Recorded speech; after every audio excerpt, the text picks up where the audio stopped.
As a realtor, I have a lot of buyers who come to me and say, help me to purchase a property. And in many cases, I find out that they are struggling to buy property because their monthly budget for their mortgage payment is pretty low according to the 2025 standards.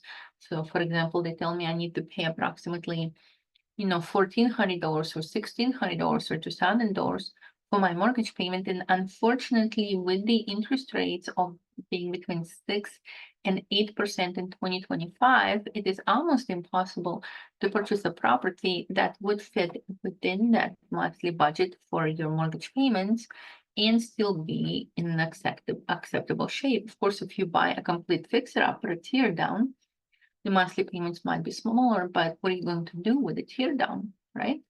So what are the options for people with such a limited budget? Now, I understand that you don't think that your budget is limited. You think for $2,000 I can afford a pretty nice rental, but the difference between rent and renting and purchasing is with renting, you're paying a mortgage that somebody acquired maybe 20, 25 years ago. And at that time, their monthly payment was small when they purchased it. So they can rent it to it a small amount. But in 2025, you cannot really find properties that would fit your criteria by buying at today's rate with today's interest rates. Again, so how do we overcome it? With such a small budget, and I consider anything under $2,500 currently being a small budget for monthly payments for mortgages in Dallas-Fort Worth area, unless you're buying a one-bedroom apartment. With such a small budget, my only suggestion, and that's just my personal opinion, is you may have to look into a possibility of either seller financing or subject to an existing loan type of a creative financing deal. So what the seller financing and subject to an existing loan propositions have that you cannot find through traditional purchases.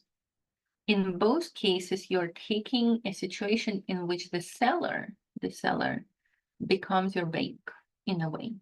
The seller is the one who's going to finance your purchase. With seller financing, basically somebody owns their house free and clear. And in that case, they can charge you whatever percentage they feel like charging you. So for example, if they need to sell a property, which they own free and clear, and for whatever reason they cannot sell it on a traditional market, maybe it's not in the best location, maybe it needs repairs, maybe it needs updates, who knows. But long story short, they want to sell it at a certain price, and they have a very big ego. They don't want to take into account that the property needs updates. They want a certain price, but the market price for this property would be lower.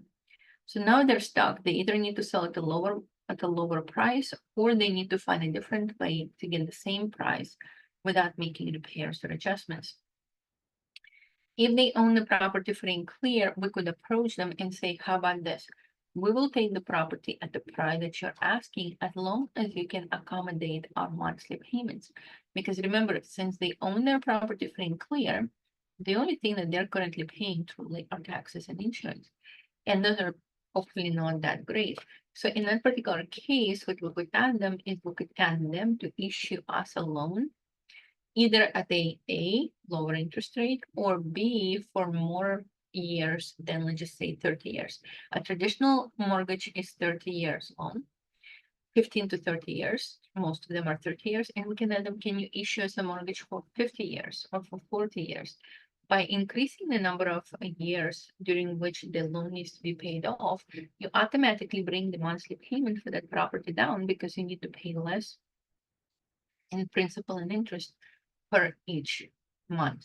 So that's one way to lower your interest payment, to lower your mortgage payments, is to negotiate a longer hold scenario, a longer amortization schedule, or just convince them that it's in their best interest to, let's just say, allow you to purchase at 2 to 3% interest rate, or maybe 3 to 4% interest rate for 30 years or for 15 years. whatever makes sense for both of the parties.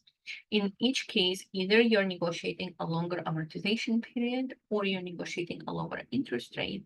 Those are the ways that you can bring your monthly payment down to an acceptable level.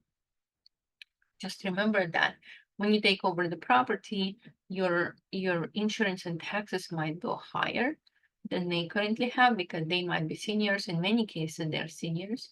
And as seniors, they have discounts both on taxes and on insurance. As a result, you might have, even though your monthly payment looks smaller right now, it might jump up just a little bit because of you losing the senior deductions on taxes and senior deductions on insurance. So that is one way that you can, with use of seller financing or subject to an existing loan. So seller financing is when the owner owns the property free and clear, and that owner is free to give you whatever terms of loan that he or she wants. That's actually an ideal scenario. That's the easiest and least risky for you. Now, there is another option that is a little bit more complicated and a little bit more risky, and that option is called taking the property subject to an existing loan, which means that the seller owned the property with a mortgage on it, and his or her mortgage payments are, let's just say, $1,100 or $1,200 or $1,400 or $1,600. Why? Because when at the time that they purchased it, number one, the price of the property at which they purchased it was lower. Number two, they might have put a big down payment. And number three, they might have a very low interest rate if they bought during the COVID years. So in that particular case, even though the owner does not own the property free and clear, and the owner has a loan on a property, what you could do is you could arrange to take over their monthly payments.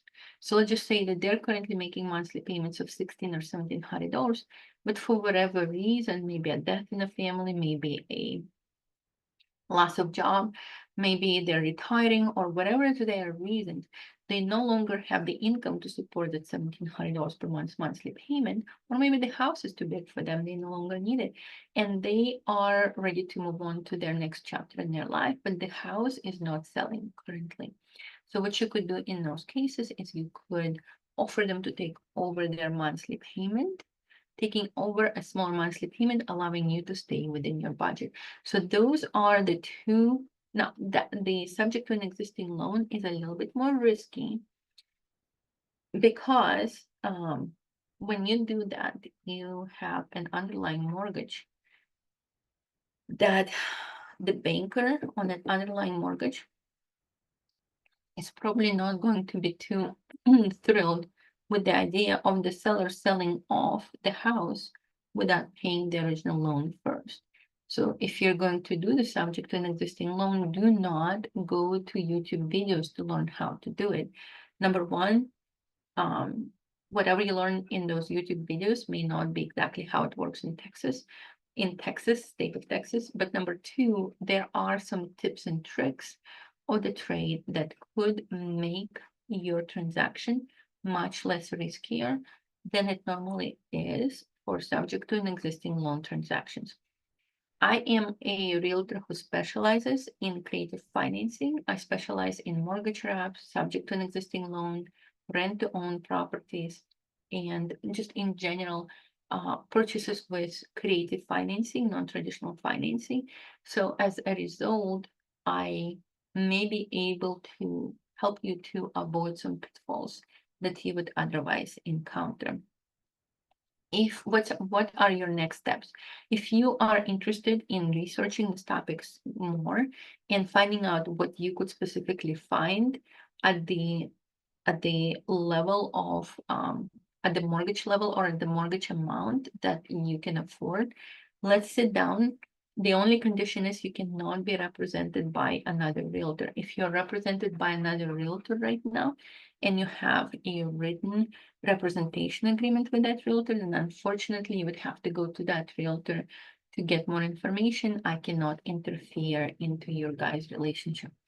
But if you're not currently under a written signed representation agreement, then go ahead and call me. And once you call me and explain to me your situation, we will probably have to sit together either on Zoom or in person and take a look at what your financials are and then at what properties are available with seller financing, subject to an existing loan or mortgage wrap in your area. That is all I have for right now. This is January of 2025. I'm really praying that the interest rates will go down in 2025, but in case they do not put off your home ownership. Let's go ahead and investigate what you can do right now. All right, thank you so much. My name is Elena Garrett, and I'm a realtor in the Fort Worth area of Texas, and I'm with Keller Williams Central. See you at the next video.